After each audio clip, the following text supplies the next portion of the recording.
Bem-vindas e bem-vindos a este Deep Dive. Hoje, a gente está olhando para um momento bem importante no julgamento do ex-presidente Jair Bolsonaro e outros 7 réus, né? Todos acusados naquela suposta trama golpista. Exato. Nossas fontes trazem uma análise jurídica detalhada do dia 9 de setembro de 2025. E só corrigindo, foi o 3º dia do julgamento, tá? Não o 4º.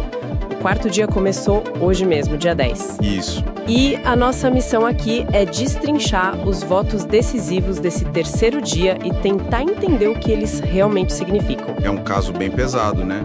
Tá correndo na primeira turma do STF. E as acusações são graves mesmo. Organização criminosa armada, tentativa de abolição violenta do Estado Democrático de Direito, golpe de Estado. Nossa! As penas, olha, podem passar de 40 anos. E o dia 9 foi focado basicamente nos votos do ministro Alexandre de Moraes, que é o relator, e do ministro Flávio Dino. Certo. Então vamos lá.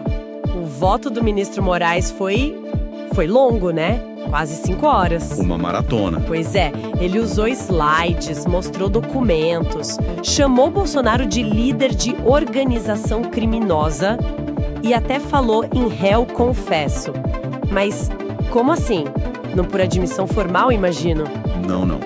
Foi mais pela interpretação dos atos dele. O Moraes argumentou que as ações públicas, tipo aquela reunião com os embaixadores, sabe? Onde ele questionou as urnas. Lembro. Então, para Moraes, isso funcionou como uma confissão dos planos.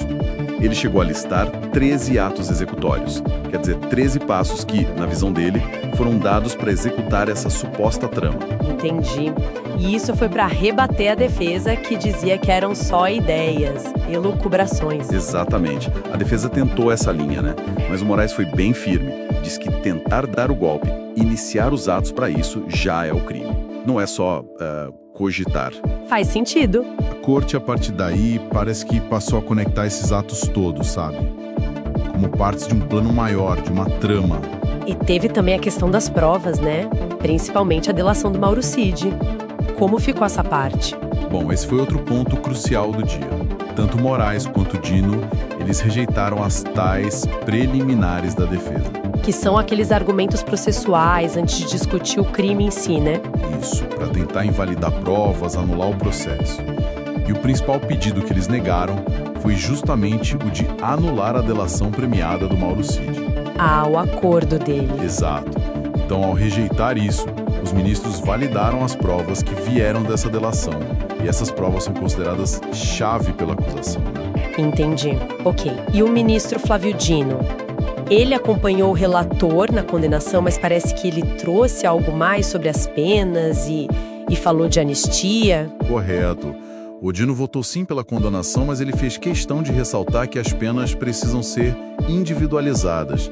Tem que olhar a participação de cada um, né? Certo. Agora, o ponto que mais chamou a atenção foi a fala dele sobre anistia. Ele citou a Constituição diretamente, afirmou que ela proíbe anistia para crimes de grupos armados, civis ou militares contra a ordem constitucional. E mesmo ele dizendo que não era um recado? Pois é, mesmo ele falando isso, muitos analistas interpretaram como um sinal bem claro para o Congresso Nacional. Por causa daquela discussão sobre uma possível lei de anistia para os envolvidos nos atos de 8 de janeiro. Justamente. A fala do Dino traz um peso jurídico para essa discussão, que antes parecia mais política, né? O STF está sinalizando ali que poderia sim considerar inconstitucional e anular uma lei de anistia desse tipo. Isso aumenta a tensão entre os poderes, imagino. Com certeza. E essa tensão toda, claro, está sendo vista lá fora também. Sim, a repercussão internacional, né? Enorme. Tem sido chamado de julgamento mais importante da história recente do Brasil. Um teste crucial para a nossa democracia. Algumas fontes internacionais até mencionaram possíveis impactos diplomáticos, econômicos, dependendo do resultado. Uau!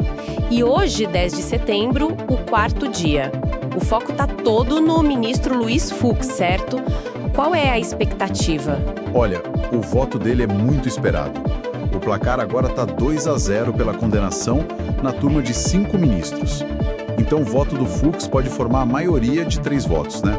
Para selar a decisão sobre condenar ou não. Ele pode ser o voto decisivo, então? Pode ser. Ele já deu algumas indicações de que pode ter divergências. Talvez não no resultado final, mas nos argumentos, na fundamentação. Ele falou sobre a necessidade de distanciamento judicial, sabe? E levantou algumas dúvidas sobre como a delação do Cid foi validada. Interessante. Mesmo que ele vote pela condenação, essa divergência pode ser importante depois. Pode sim. Para recursos futuros ou para como a lei vai ser interpretada daqui para frente. E depois dele, ainda faltam os votos da ministra Carmen Lúcia e do ministro Cristiano Zanin. Então, para a gente resumir o que a gente viu desse terceiro dia. Foram 2 votos fortes pela condenação, né? As provas da acusação foram validadas, principalmente a delação. A questão da anistia ganhou um contorno constitucional bem forte. Exato. E agora toda a expectativa em cima do voto do Fux, que pode definir a maioria, e dos próximos votos também. Isso. Foi um dia denso que preparou o terreno para essa fase final do julgamento na turma. Muita coisa em jogo. Sem dúvida. E fica aí uma reflexão, né? Além do destino dos réus, que é obviamente importante, como esse julgamento todo pode acabar redefinindo a interpretação da lei sobre atos contra as instituições democráticas aqui no Brasil. E que novos padrões de responsabilidade para quem ocupa cargos públicos podem surgir disso tudo.